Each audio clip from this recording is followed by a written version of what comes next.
I just wanted to share with you that From Scratch is an independent podcast that is not backed by any investors. If you do enjoy these types of inspirational stories and would like to support the podcast, I will leave a donation link somewhere above or below this video where you can make your donations discreetly and safely. If, on the other hand, you have a business and would like to advertise during one of the episodes, I have three types of sponsorship packages that basically fit any type of budget for your business. Any financial contribution is highly appreciated, and I cannot thank you enough for your continued support. But you don't have to donate in order to support the podcast. All you have to do is just simply subscribe and share it with your community so that these meaningful stories will reach a wider audience. Thank you for listening. Now let's go back to the episode. Welcome to From Scratch, the show where our guests talk about their journey of success and failures.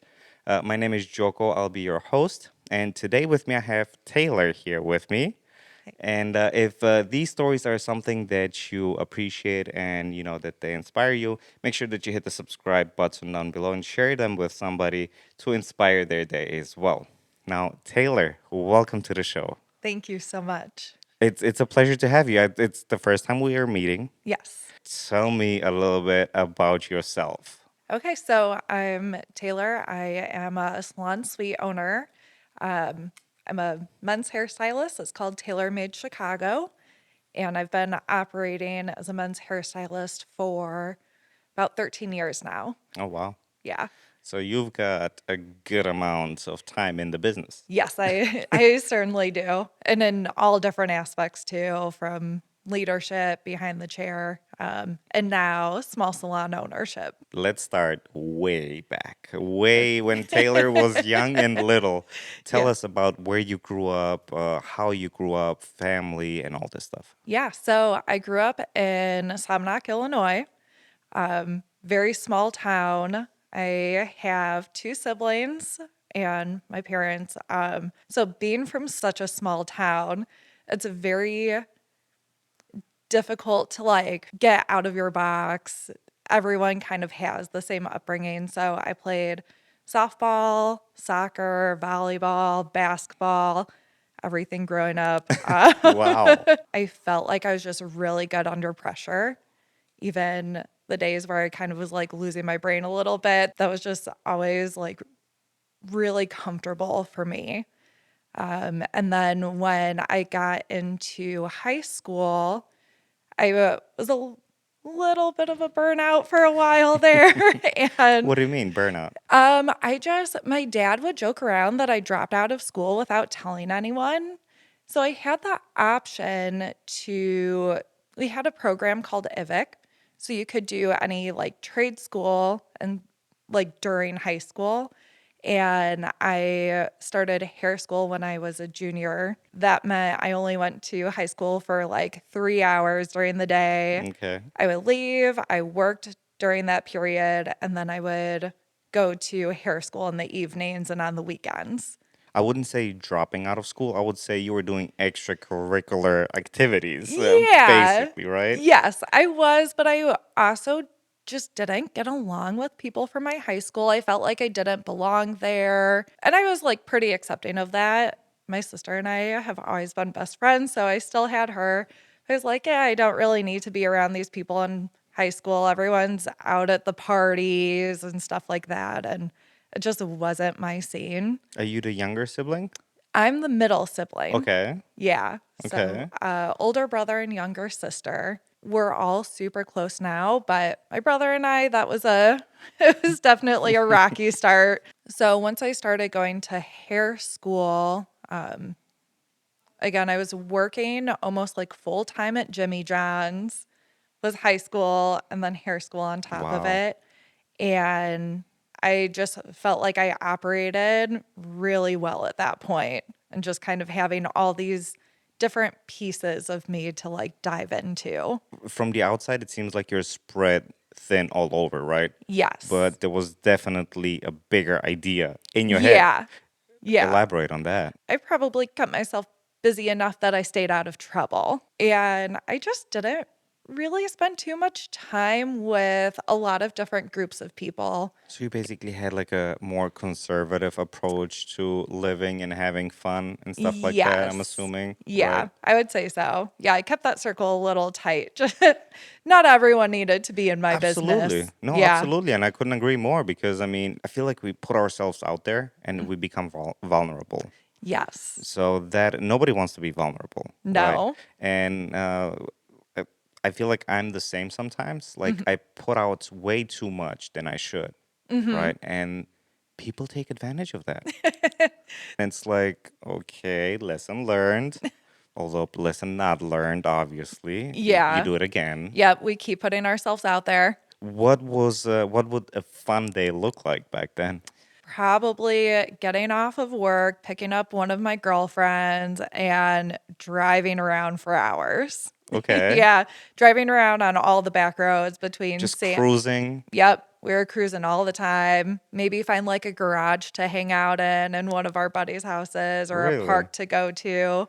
Again, I was going about a million miles an hour back then. So it was nice of like, okay, I can just like chill out and this is it. How did you manage to balance the, school, work, personal life? Kids can't handle school alone, let alone work, school, and then hairdressing school. I guess I just did it. And I never really thought much beyond that of like, these are just the things that I need to get done. There were a lot of times where I would kind of like purposely get kicked out of hair school. Was that on purpose, you said? Sometimes? Yeah, Yeah. So you yeah, can get a free day. exactly. I'm like, well, I was there, but I didn't cross the street fast enough. So, like, you saw me, and they're like, no, you have to be clocked in. I wanted to do the things that I wanted to do, but I didn't want to put that much effort forward at the time. I was 16, 17 years old, and I still wanted to have a bunch of fun. Exactly. I had a couple good girlfriends in hair school that were like, okay, just like knock it out this week. You can put in, I think there's one week I did like 30 hours at hair school. They're like, just get it done. We're Oh, so wow. close to the end. Was it forced on you, the hair school, or was it something that you were like, you know what, I think I want to be a hairdresser, So a when hairstylist? I don't know. What is the proper term? I call myself a hairstylist. Stylist. Okay. Yeah. So when I found out that I could go to IVIC, I actually had two choices that I was leaning towards, and it was either going to cosmetology school or going to culinary school or Okay. doing the culinary program.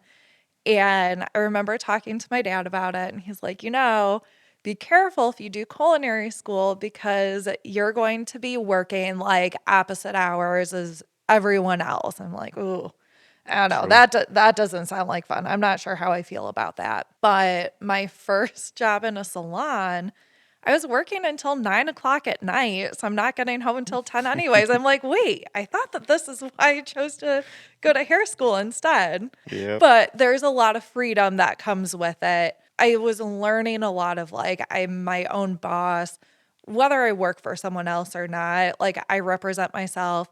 I'm the one with the talent. And now it's still up to me to build relationships with people. Give me some specific issues that you had, like that you ran into, right? Like things like problems that would hinder you from not attending school or like basically a bad day. Honestly, back then I was like smoking a lot of pot. So it was just kind of like, okay, do I want to go to school or do I want to like spend the day smoking pot? And that was just kind of what it came down to. And especially by Saturday, I would have worked and gone to school all week. And the only day I had off potentially was Sundays. So Saturday, I'm like, I'm just, like I just need a break, Hmm. was really what it came down to. Another issue, we had some really good teachers, but some of the teachers had ended up opening a salon towards the end of my hair school experience. Okay. And they took about five, I think it was maybe five students Okay. to start working for them. So you can kind of see where their energy was going to. Oh, I see what you mean. And the last 6 months, we got a new teacher, and that had really changed my trajectory in Okay. school. A better teacher, I'm assuming. Yeah, a better teacher. Back then, I didn't know that like just cutting men's hair, other than being a barber, was an option.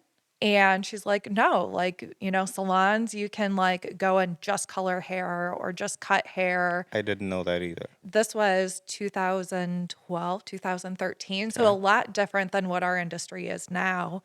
And I was like, wait, like all I want to do is cut hair. I don't like doing all the other stuff. Like men's hair specifically, I would see how often my mom and sister would come in, which was, every couple of months. Yeah, here's my dad and my brother and the baseball team coming in every 4 weeks to get their hair cut. I'm like, wait, I think I like these guys more. Mm-hmm. And I dove right into it once I realized that was an option. So that's how you chose based on the frequency of clients? Yes. Okay, so Yeah. that's a smart move though. Yeah. The frequency and the conversations. How come? I've always been more into sports, not really big into pop culture. Like, I like the movies and TV shows, Mm-hmm. but, like my podcast this morning I was listening to, they're talking about the Biebers. I'm like, this does nothing for me. But when I'm hearing about the round of golf my dad had yesterday, I'm like, wait, this is super exciting and like really cutthroat.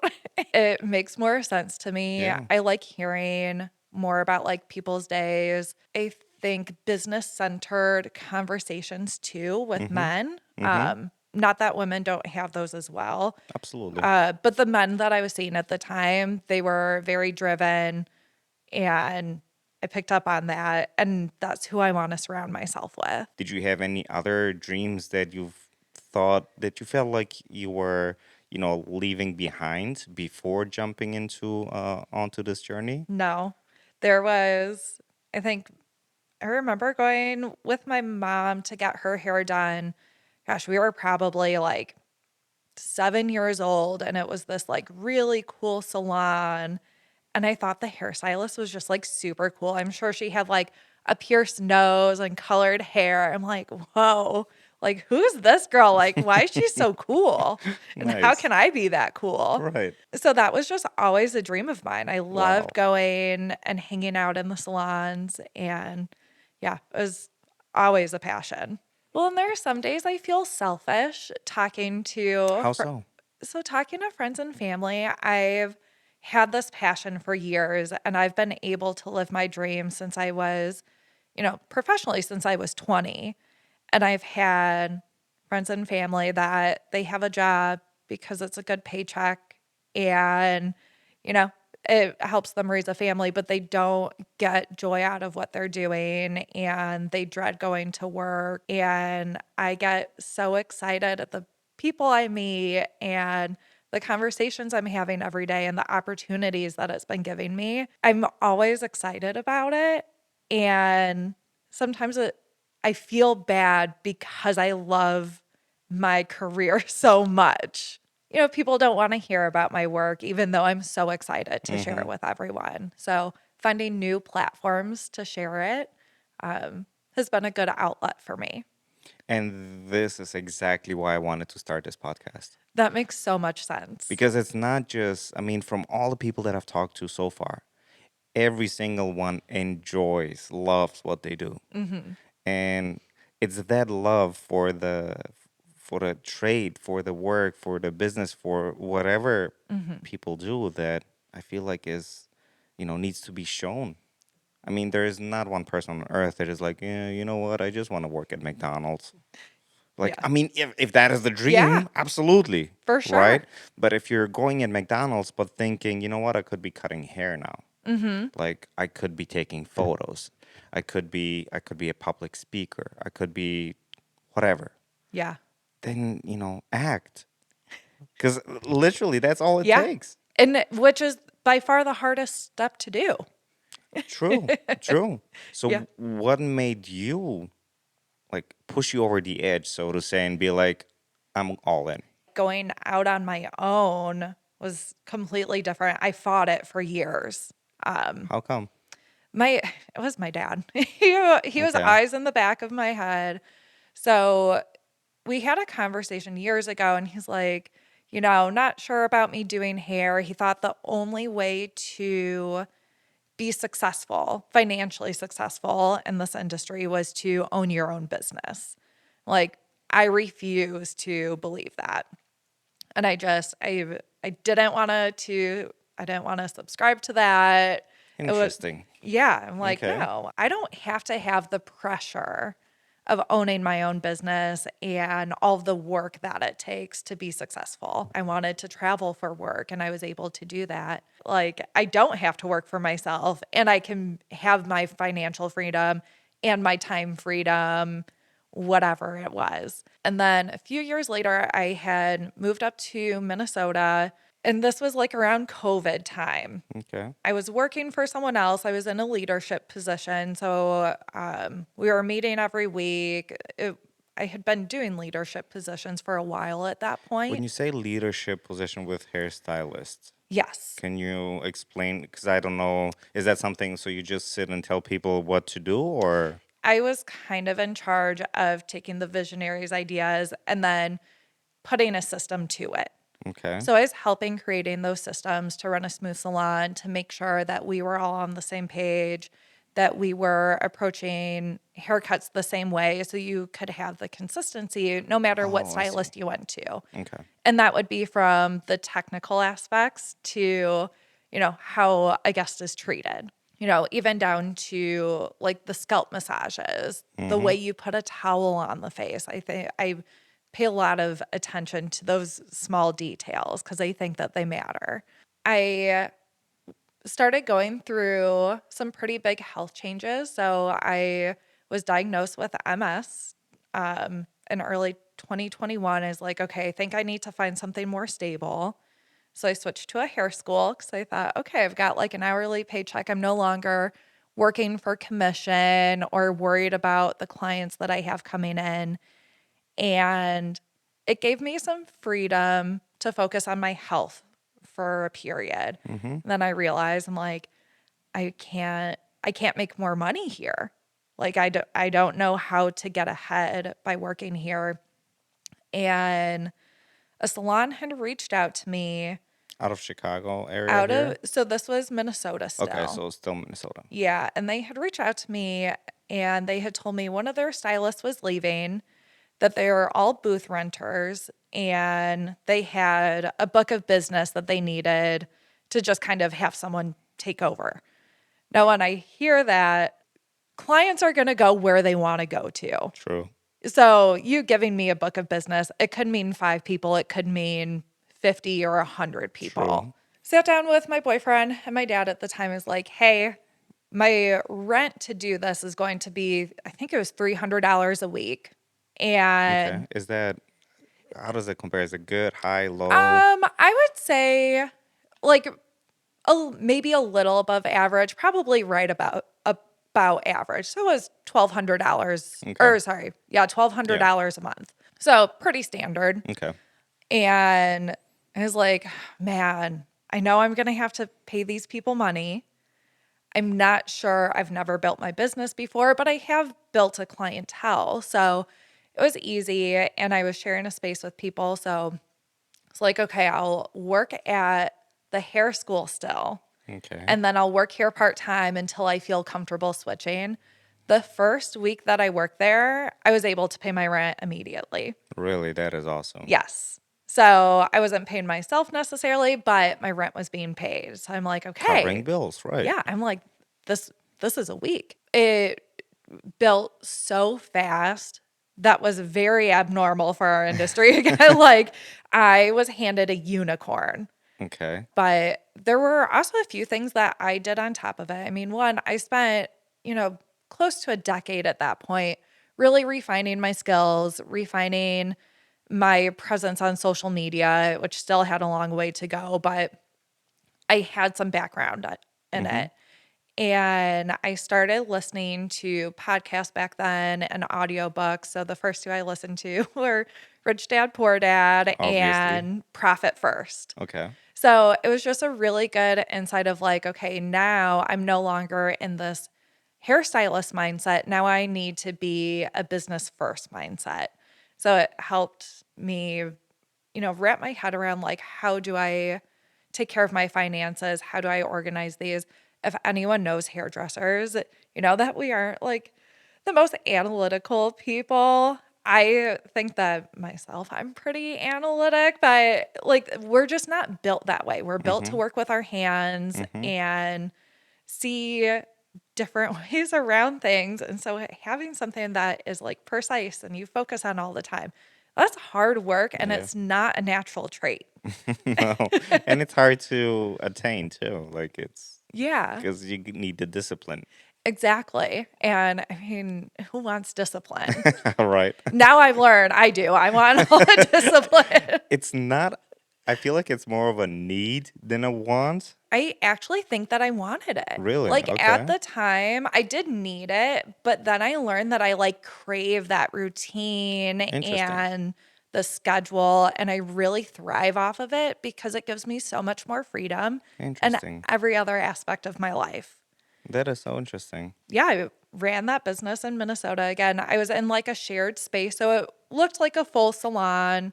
There were 4 chairs there. It was still open concept and it was awesome. I love the girls that I worked with, and it was just a really good experience under my belt of like, okay, I can build a business. I Mm-hmm. can run my own finances. I can pay my own bills. I can make my own decisions. I learn like being an LLC. I also had some very tough experiences of, like switching from an LLC to an S corp before I was ready, and that was, like a really tough decision. I allowed someone else to have a say in my company, and then I realized of like, okay, I really need to do a lot more of my own homework before I make these decisions, Right. just because one person is advising me to. Right. I moved back to Illinois Okay. and I took almost a year off from cutting hair,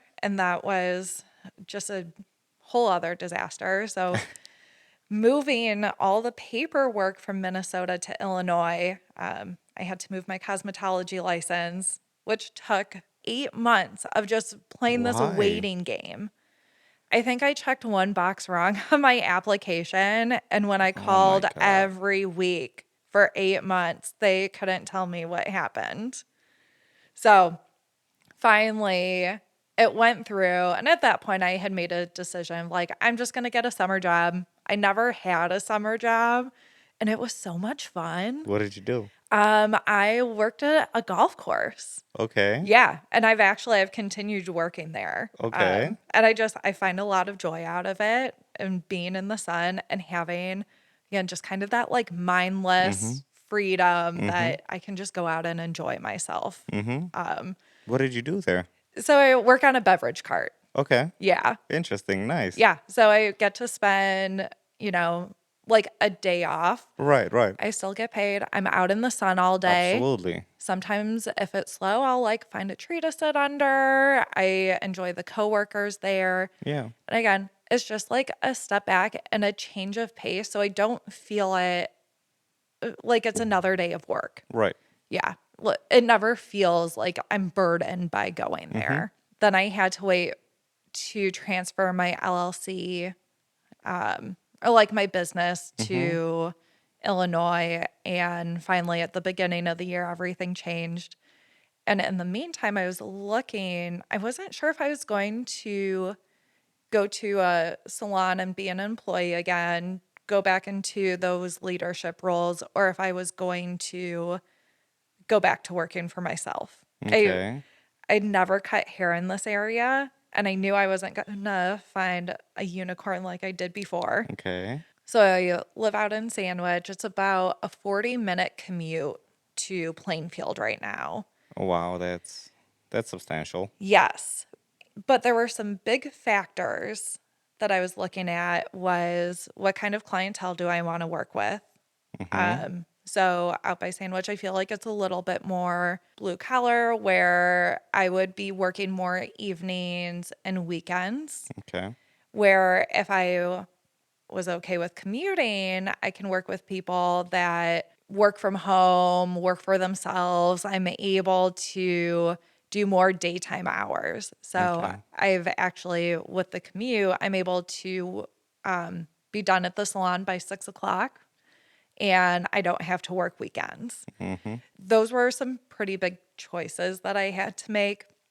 And on top of it, too, the service that I like to provide, I mean, people can cut hair. Now, the way people want their hair cut, whether it is the technical thing or the experience itself, I am very experience oriented. Okay. So I like doing a higher end service. So the hot towels, the, light dimmers when you're getting shampoo, just to really bring you down, give you a few extra minutes to relax, the scalp massage, the products that I use, the smells that are in the salon, Mm-hmm. having beer in there.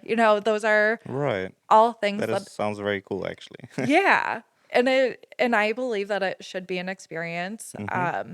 And I'm able to offer that in this community where I live at. I felt like, there's just not a demand for it. So instead of me making a demand, which probably, could maybe or maybe not work out, I Mm-hmm. decided to go somewhere where I think the demand is already there, Mm-hmm. but there was just a miss in the market for it. Mm-hmm. So that's what brought you eventually. That's what brought me all the way out here. Those are a lot of options to consider. Mm-hmm. So there is a lot more behind the scenes that, for it to be sustainable, right? Mm-hmm. Like you're offering a premium service at this point.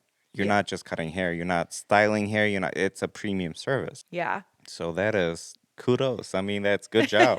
Seriously. Thank you. Yeah. And I try and do a lot of things that, again, I see a miss in the market, like having a website and online booking that is always consistently working. Mm-hmm. I think that's a huge thing. I try to update those things regularly. Social media marketing, that is just, again, such a learned thing for me. Absolutely. And I feel like every day I'm struggling and learning. Same here. Yeah, but you'll see me out there. Right, right. You're allowing yourself to be vulnerable. Mm-hmm. And I think that's a very hard thing to get past, at least for me. And putting myself Mm-hmm. out on social media, I'm like, all right, like I have to let people see my personality. Mm-hmm. And I want people to know who I am before they even get to know me. True.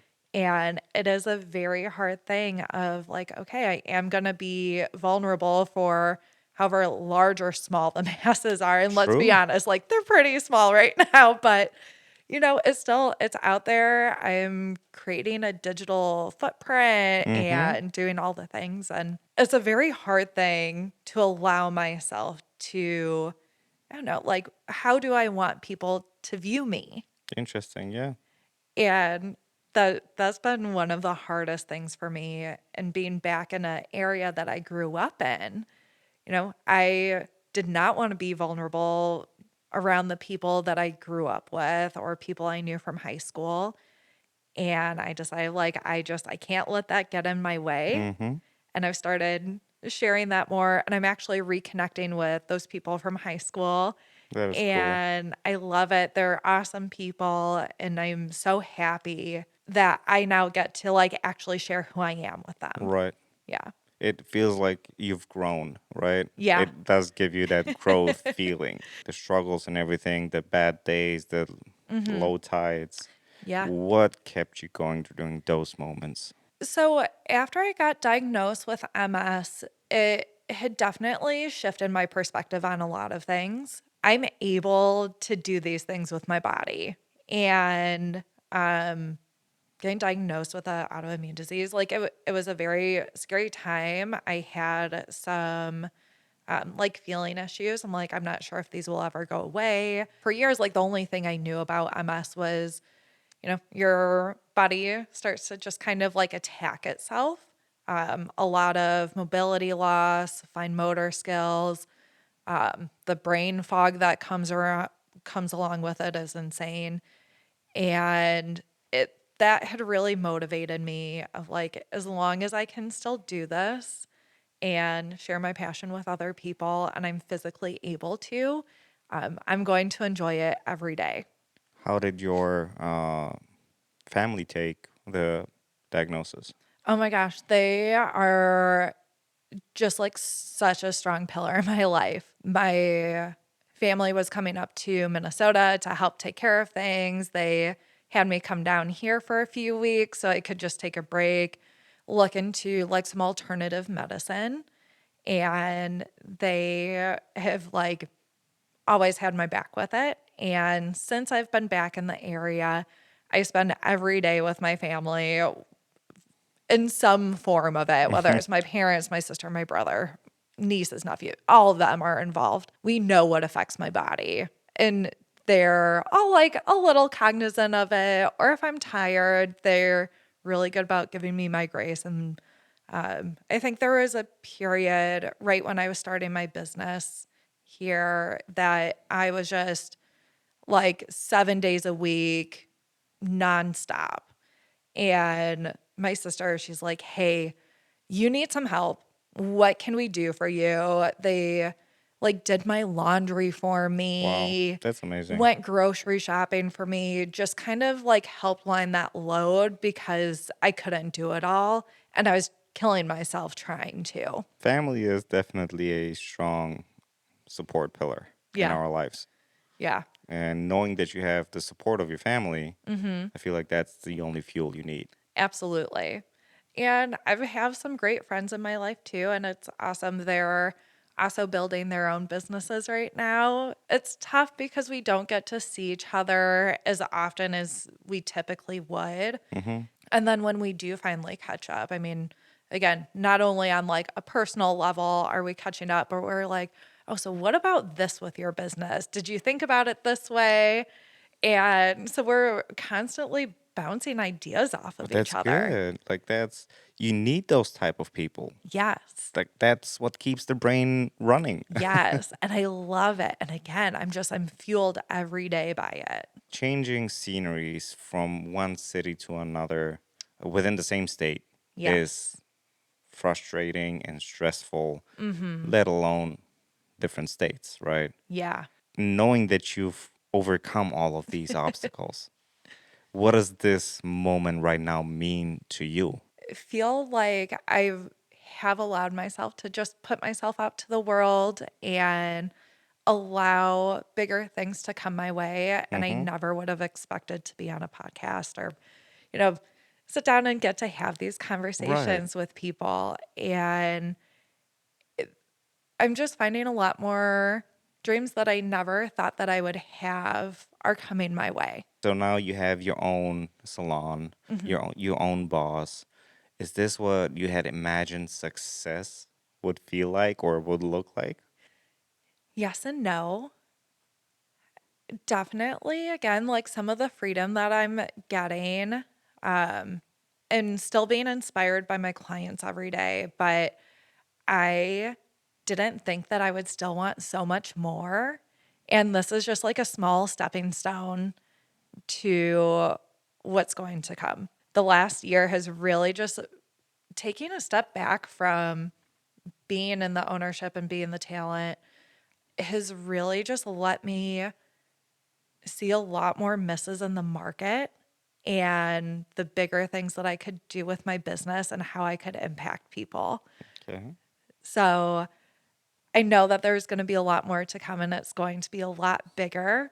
And this is just like a really good, like, small step towards that. So it's we're not done yet, right? Exactly. Now, you did mention something inspired by your clients. Yeah. How so? Can you share I an example? It's just very broad. The people that I get to connect with every day. So, again, a lot of different walks of life. I had a gentleman in last week. I guess he'll just be my example today. There we go. He was a small business owner for a while. He was pretty young. Had shared that he had like a couple of heart attacks within 6 months of each other, Oh my. and just how he had like dealt with that and the things that he changed and like how he viewed business after that and the stress that it kind of put on him, but like, okay, now how do we let go of that stress and how do we approach it again in a Right. safer way? And I'm getting to have these conversations one on one every day with people.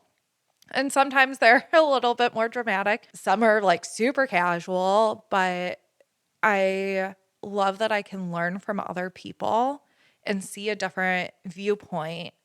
And I think it just really opens up my mind of nothing's black and white. There's Mm-hmm. no one direction. Mm-hmm.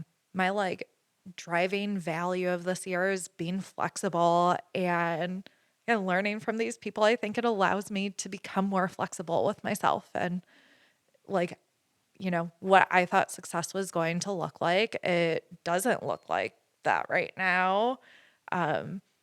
But I know that I'm trusting the process and that success is starting to show itself. Trusting the process is a key component, Ugh, I would say. it is, and it's the worst. You just have to have this blind faith every day of like, okay, I'm not getting any results, but I'm still going to get this going. There are those little wins that pop up too that show you of like, okay, you are doing the right thing. I'm realizing now I've been trusting the process for the last 6 months, like really hard and like okay, I just have to do it. I know that these are the things I want to create and these are the things I need to do, but I wasn't seeing those results. And I started questioning myself every day. And all of a sudden, it's like all of these things are just starting to shoot off in so many different areas. And again, having opportunities like coming here and talking to you, never thought that that was going to be one, but I know because I was trusting my process. There's so many things in my industry that I'm in love with. Mm-hmm. Like we get to physically touch people, Mm-hmm. and there's not a lot of careers where you can touch people. I And asked that. be okay with it. Yes, And the yes, client and be it's okay with it. acceptable. Acceptable too, yeah.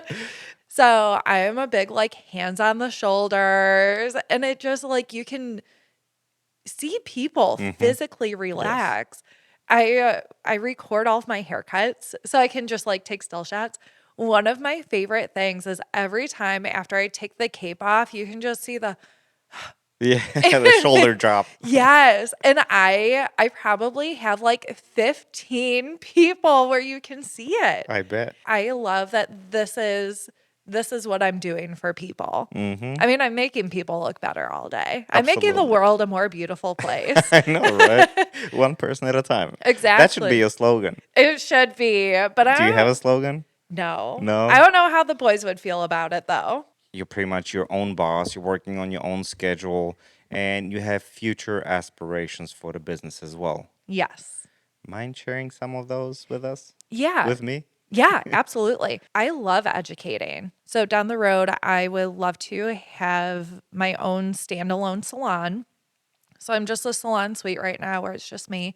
Hmm. I want to be able to take a stylist straight from hair school, teach them the technical aspects. I want to help them grow their business.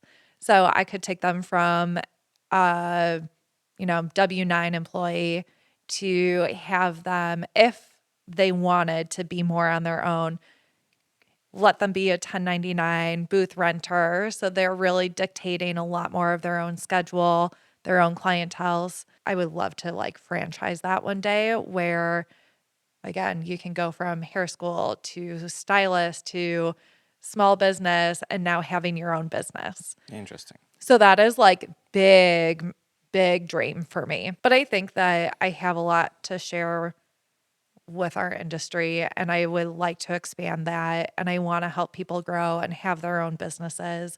And if I can create a system or a roadmap for them to do that, I want to be a part of other people's success. Speaking on success and wanting to help other people, Mm-hmm.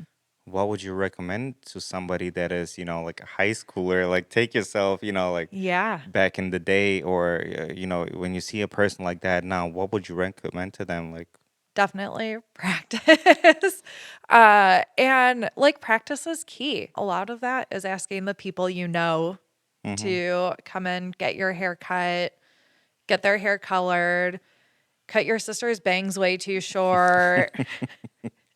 Very much experienced that one. Sounds like you have the experience in Oh that. yeah, I'm sure she hates how much she's been my guinea pig over the years. And still, I mean, thankfully now I can use her husband to try things out on, but she's no longer taking the hit quite as much. In high school, my roommate, he was going to hairstylist school. Okay. So I was his guinea pig. And like I remember, oh my God, like he'd come home and he'd be like, "Hey, roommate, got a new idea." I'm like, "What's up?" "I got these new colors that we need to try out." I'm like, "Okay, cool." So he would dye my hair. Mm-hmm. Like one day I'd be purple. Like the next day I'd be blonde. Then I'd be green. And then we'll have to wash it all off again, blonde, or like wait it out to grow it out. But you need a guinea pig like that. That was my Yes. point. Like your siblings, Yep.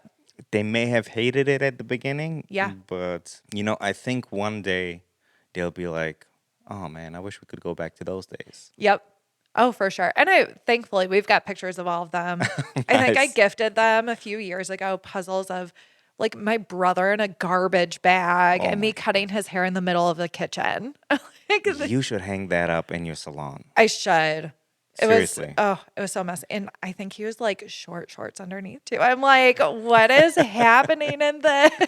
If you post something like that and people see that, oh, look, she started from this and now she's here. You are your own brand. No matter who you work for, you're always going to be your own brand. And that's what people want. They want to connect with you personally.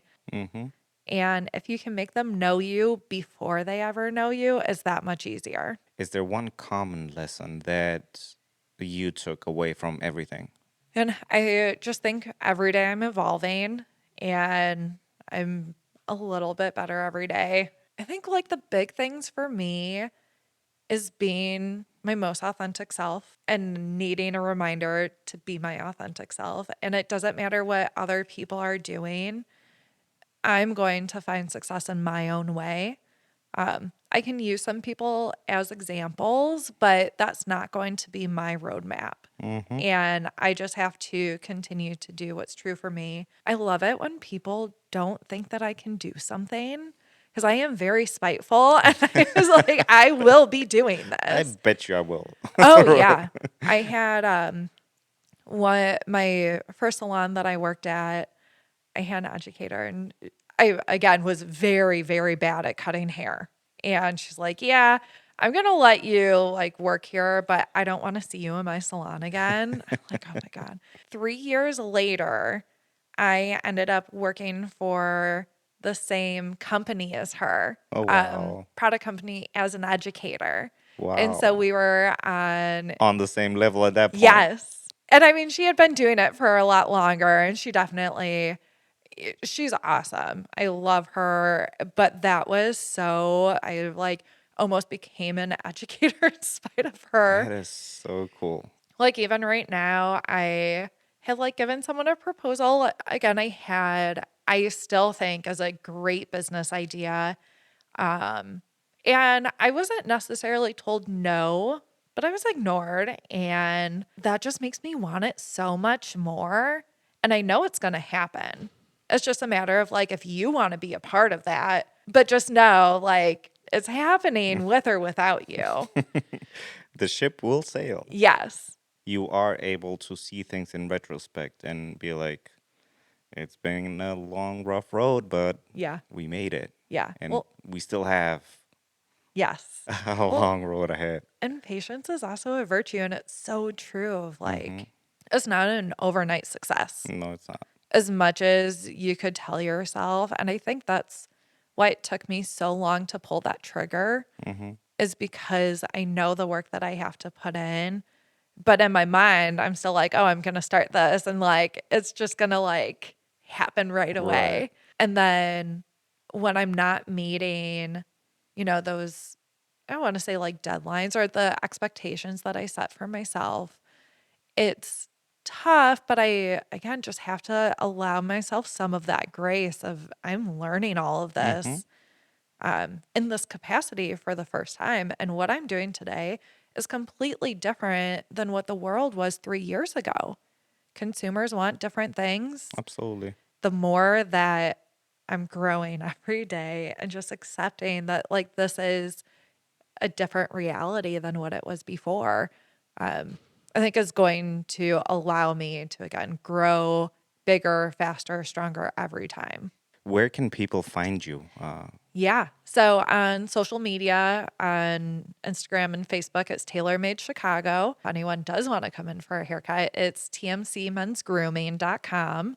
But it's Tailor Made Chicago everywhere on social media. With those remarks, I would like to end the show. Yeah. And it was a pleasure having you here Thank you today, for so real. much. I It's love being on here. I truly enjoyed our conversation. I would love to have you in the future, maybe for touching base again, see Yeah. like where is Taylor now? Like then we'll be like, oh, okay, so that Taylor back then was dreaming small. We're way bigger than that now. All right. So Yes. I would love to hear that. If this story inspired you in any way and you got something out of it, share it with somebody that to inspire their day as well. And make sure that you also hit the subscribe button down below if you don't want to miss any future video uploads and episodes. And I will see everybody in the next episode.